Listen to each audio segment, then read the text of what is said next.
veteran in the movie industry, Nollywood brought this actor into the limelight. He's been characterized by the extravagant playboy roles he delivered so seamlessly. Telling us his story today is James Ikechukwu Okolie, popularly known as Jim Iyke. I think it's really an uphill skill, an uphill task. Before I embark on this interview, I went through a grueling 2-hour training, so this is my slow moment. So I need everybody to bear with me because I've been lost in thought a lot because I'm trying to connect the dots between my brains and my body right now. But be that as it may, the truth is that for one to talk about themselves is really an uphill situation. It's for me, I'm Jim that's constantly evolving. I most definitely wasn't who I used to be 2-3 years ago. I'm pretty sure I'm not who I'm going to be in the next 5 minutes. The actor tells us what it was like growing up, living his country of birth, Gabon, to Nigeria. I was born in Gabon. I understood French first before English. And I spent the first 10 years of my life over there before. But I was living in between in Lyons with my dad because he was working for a construction company. He was moving in between. And from Anambra State, of course we all know where Anambra is, don't we? We're the merchants and traders of Nigeria. And I'm from Enugu-Agidi, a little satellite village called Enugu-Agidi. My mom from Nibo, it's in Awka State, both from Anambra State. I'm the one that displayed a very versatile skill of adaptation of sorts. So it was easy for me. I could blend and adjust to any environment I was dragged to, not by choice, of course. But so he took me along to all the locations. We went to Cameroon, Lyons, Gabon, and my family settled predominantly in Libreville. My mom has always been an amazing businesswoman, so she always invests where she finds herself, and that's what she was doing in Libreville until we came home, settled in Enugu first, and then from there to Niger State, in Suleja. We're there for a stint, and then on to Abuja. But by then I left home really early. I left home when I was barely 15 and a half. I think I always had a wanderlust in a sense. I was always curious about things, how it worked. And I think another chief reason was because I probably lived the first formative teenage of my years of my life with women.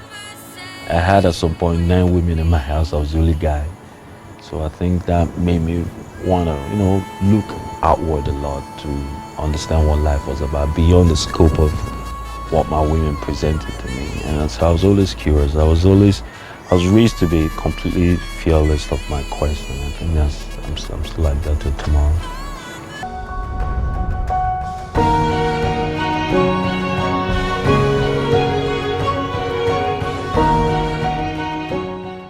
We just want people to force a conversation that will set us apart and get us ready for the next conversation. Family to Jim is everything, and he talks about them with so much admiration and appreciation for the man he is today.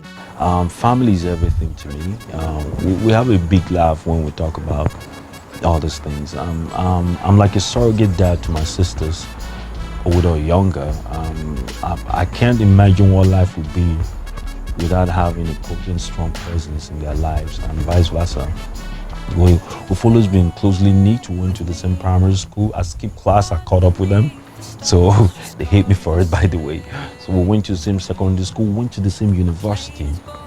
And many times it's always been a thing of a cause that is non-negotiable.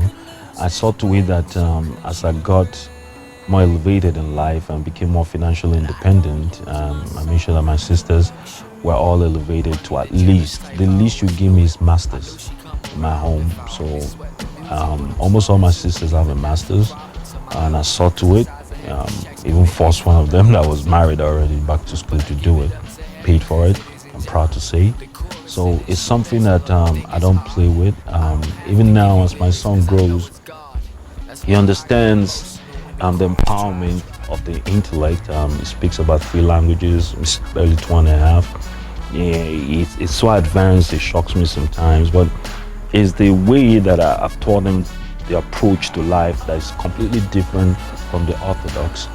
He doesn't approach a problem. He approaches the certain way. He tries to look at it from his point of view, from a generational point of view, blended with of course, what you imbibed in him. So it's my family is everything in my life. As independent as I am, I'm furiously so. I'm constantly on the road on different parts of the world. It has never mitigated my relationship with my family. Make sure we're closely knit. Sadly, I lost my mom about 3 years ago, which was probably the most difficult time in my life because my mom was light in all our lives. For me, sunshine, practically. We forged a rather unorthodox relationship again because that's the only way I can define it. She was an exceptional woman. Growing up under his father has sure shaped him to be a better father to his son. My dad is more like my big brother, really, irrespective of the age difference. I argue with him, I fight with him constantly. We actually had a fight 2 days ago, of course, regarding money. We fight all the time. He's still my business partner in a sense, but I won't substitute him for any man in my life. He's an amazing person. People wonder where I get these flashes of wisdom from. It's him. My dad encourages deep thinking at the highest level. He was the thinker, he was the erudite, he was the intellectual. My mom was a bulldozer, My mom believes jump in first, get hurt, but hey, survive. My mom is a survivor. So I think I imbibe both in my life. My dad sits down, think things through, plan, structure. It's a man that's given to structure, that's given to planning, that's given to foresight. And I like that. I was barely 8 when he forced me to read newspapers and come and explain my version of what I read. I used to think it was the meanest fight in the world, but hey, it made me very numeric. It made me exceptional when I approach a problem. My dad still parks his car 2 or 1.5 miles away from home and walks there. He doesn't look his age. He's extremely fit. It's annoying, really. The man doesn't want to age. They have the young flosses running around him now and then, but it's what it is, and it's just family. There's nothing that can substitute family. There's nothing on earth that can take the place of family. His love for education made him a psychology graduate amongst other achievements, hence his drive to push others to be better. I didn't go to the Harvards or Columbias all that because my dad believed in whatever knowledge has to be acquired can be done locally. And but your true education starts when you start your journeys and when you begin to enhance yourself towards the path that you've chosen in life. And I think that's more than anything worked to form my mindset, my psyche, and my perspective of life. I started with primary school in Gabon, of course. Came back home, learned English, and then from there went to primary school. And from primary school, I went to primary school in Abuja. From there to FGC Kwali. So you have to understand the thing about Unity schools. They were the thing that time. You have to be exceptionally gifted or smart to be in Unity school.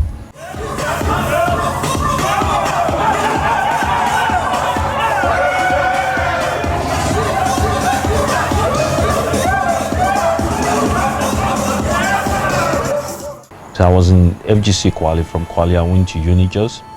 I was kind of a good student. I took GCE from Form 5 and made it straight to university. But then I wasn't, the cutoff was about 15 and I wasn't up to age. So I started with a diploma course in Unijust. And when my GCE came out and my JAMB, I was ready. So I started with banking and finance in Gengeri in Unijust. And then by the time I was admitted into main campus, I swung both courses.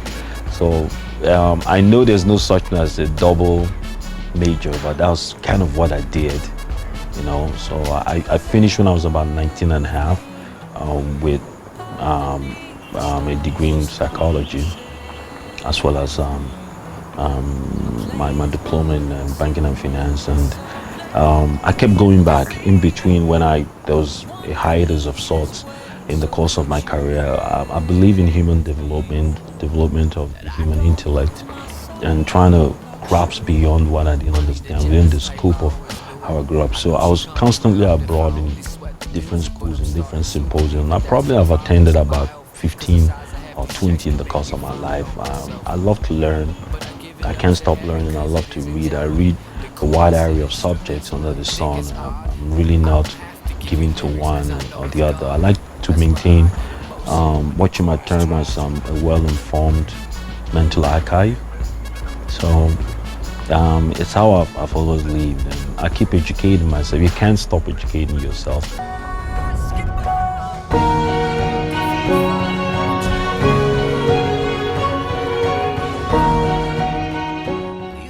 Is this the right You're place? good with guns though. Has she seen the video?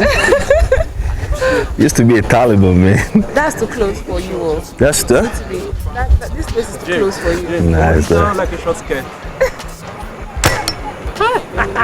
And I mean, Down. no, You missed. yeah, drop it down. Okay, my typical day, I wake up in the morning, I pray, I speak what you call positive vibes into my life. I completely take a measure of what happened a day before in my life, and catalog the mistakes, also catalog what I did right, and then I make sure that there's a subtraction process where I remove everything that's negative and focus entirely on the positive. And I think that's what basically I do. That's how I wake up in the day. And then I run the estate. I run around the estate maybe 10 times. When I think I'm sweating enough or profusely, take a shower, dress up. I don't like to pick my outfit. I don't pick my outfits. I don't plan my outfits. I pick them randomly. I just basically get into the wardrobe, boom, boom, boom. So I know a lot of people think I spend a whole bunch of time, trying to pick my outfit. I don't. In 5 tops, 6 minutes, we're done with that selection. I don't do it the day before. I do it at the moment. It's the spur of the moment, spontaneous thing. As soon as I get that, I'm dressed in 15 minutes. Between the shower and getting dressed is 15 minutes. My PA Hope is downstairs, gets me over. The driver picks me up. I stop in the office. I'm not too much of an office person, unfortunately. I feel a little claustrophobic when I'm in the office. So I do a short stint if I have 1 or 2 meetings. I like meetings in broad, open atmospheres where there are people interacting and people, doing all kinds of stuff. I like a certain buzz in private places. So yeah, I go get my meetings done. He gives me my secretary. Between him and my secretary, my GM as well, they give me a run of my events, who to meet, contacts to meet, business moves to make, decisions to be made that will completely, will completely be positive, be an advanced course for our entity. And then after that, when I'm done with my meetings, we have another meeting to plan the next day. Then when I'm done with the next day, when I'm done with the meeting for the next day, get home, take a light dinner. I eat once a day. I try to keep it as light as possible. I eat once a day. I'm a little bit of a junk food junkie, not in the sense of a terrible junk food. I love cookies. I'm completely crazy about cookies. So I cookies and tea, and I'm done for the day. Watch a little bit of a movie.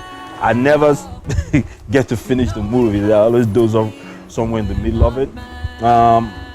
around that time I sleep quite late because around that time that's when the US is awake, and of course everybody knows that the other half of my life is in the US. So that's when people are closing their day, and I talk to my friends, talk to business opportunities, potentials, converse with one or two consultants I work with all over the world. Telling us why he is still the most sought after bachelor in the industry, he shares what love means to him. When people ask me, how come you didn't get married earlier? And I will explain to them that because I believe in love. I'm a product of love. My parents were together for well over 45 years before my mom passed. My big sister, she's in her early 40s now. She's about 42. She gave me 3 people before me, and she feels the same way even at her age. I've seen it. I'll give you a testimony of the kind of love my parents shared. When my dad said enough is enough, I want you to leave my house. There can't be 2 captains in this home. It's either you adhere to my directives or you go. My mom's love for me is singular, like we all know about mothers and only sons. I think my mom, I pray every day is how will she show me how much she loves me, but she was ready to stand with her husband if I was at odds with him. It's an uncommon love. So when you ask me, what are you waiting for? I say I'm waiting for something exceptional. It might seem like a fool's dream, but I've gone out to say that whatever it is as expected of marriage is I've achieved it. I've achieved it alone. So nobody's coming to bring value to me. I'm looking for who I can bring value to as well as take from her. And everything has to be about love. I have to be completely in love with you to be able to bow completely. I have to see you as the epitome of everything that's positive and advanced in my life.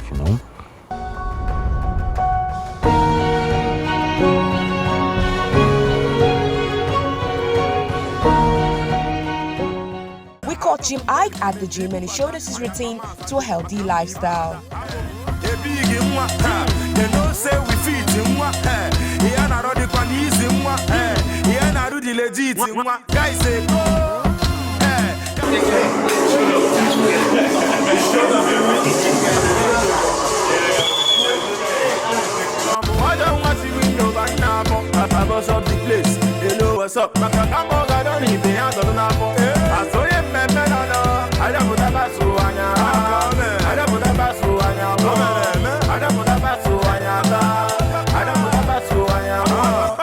Now she's feeling the boy,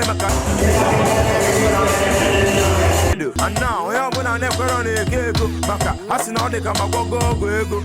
Party, have a party.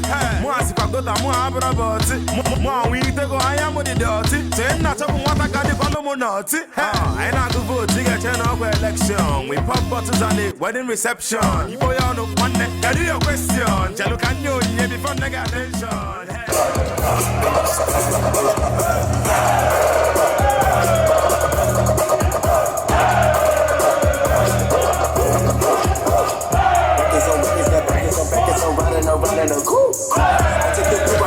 I do the legit guys say go, guys say go, chicks say go, chicks say go, I don't want to see you back now. I bust up the place, you know what's up. Come on, I don't need the hand on the map. I saw him, I don't put a basso, I don't put a basso.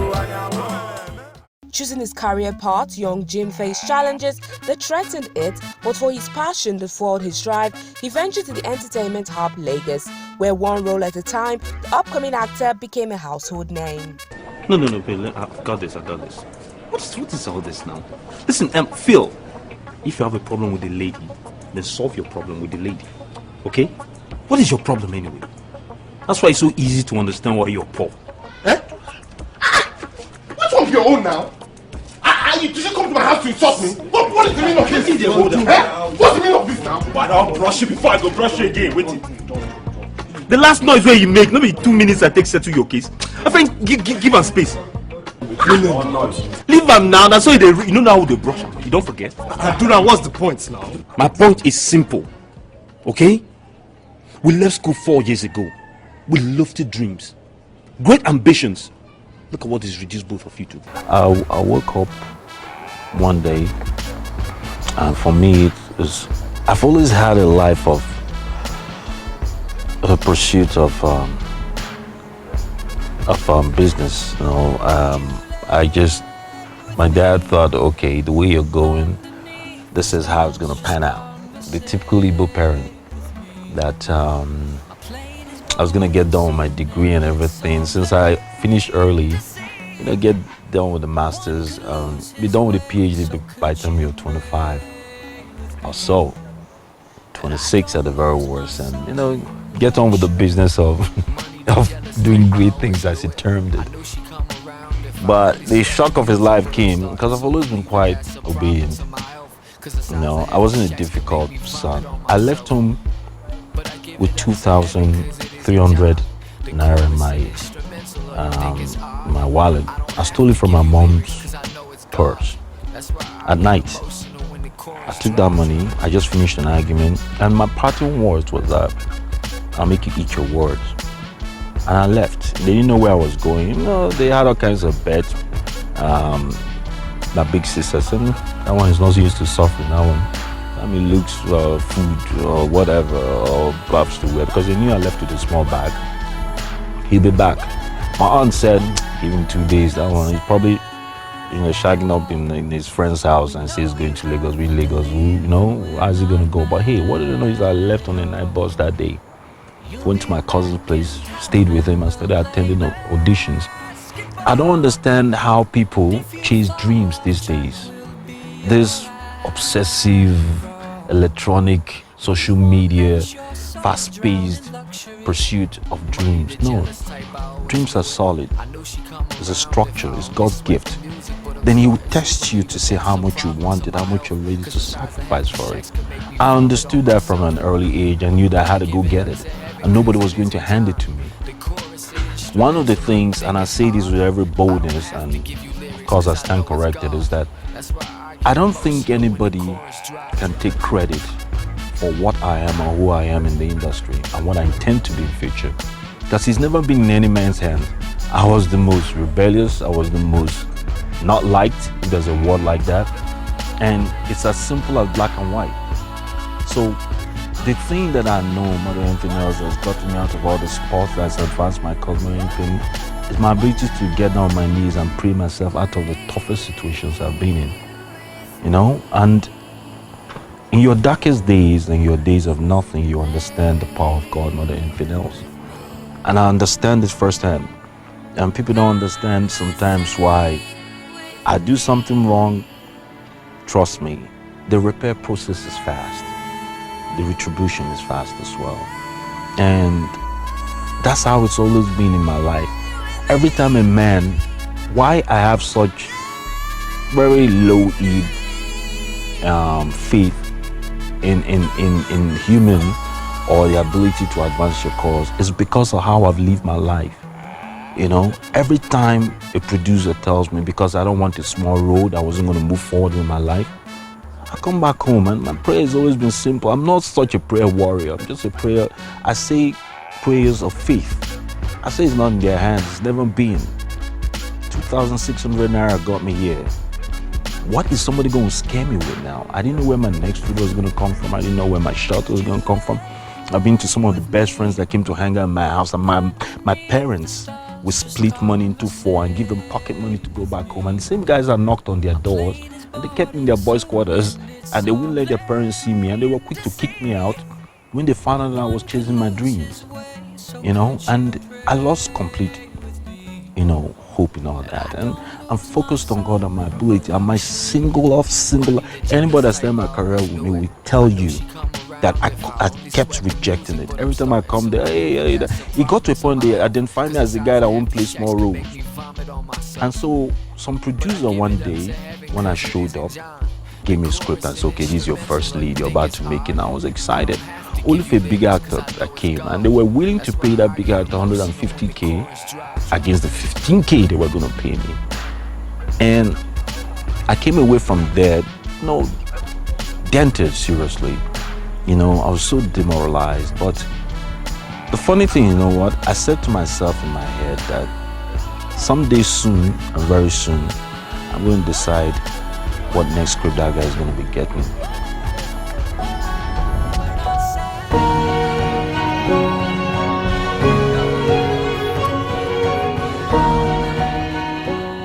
In the course of his career, Jim has been shrouded in so much controversy, and he explains that a way to be.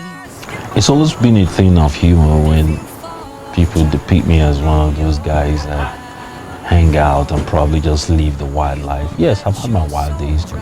I think there's a wild streak in all of us. Mine is a badge of honor. My extremely expressive, exuberant, capricious nature has led me to make many mistakes, more time than I can recount. And I've been on wrong footing with some right people, I dare say. But it's also something I'm extremely proud of. It's something that sort of culminated to who I am today.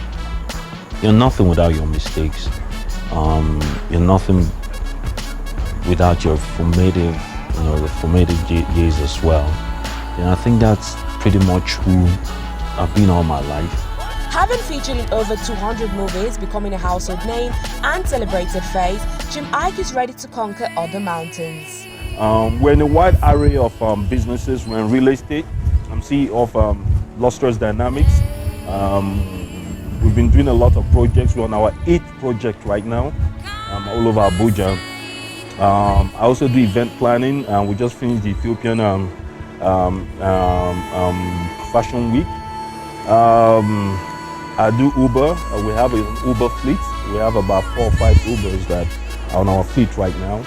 I do, of course, fashion is one of my major investments as well.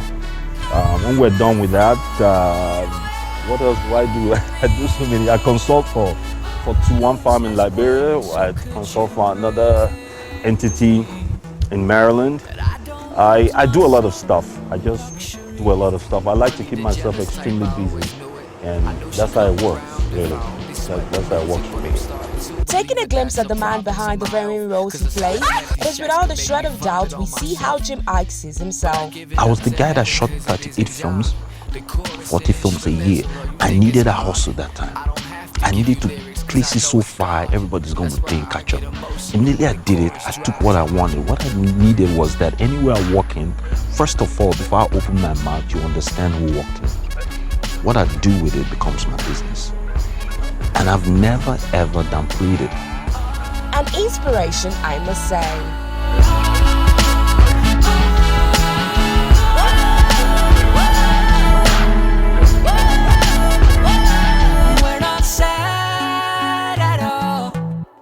We know you have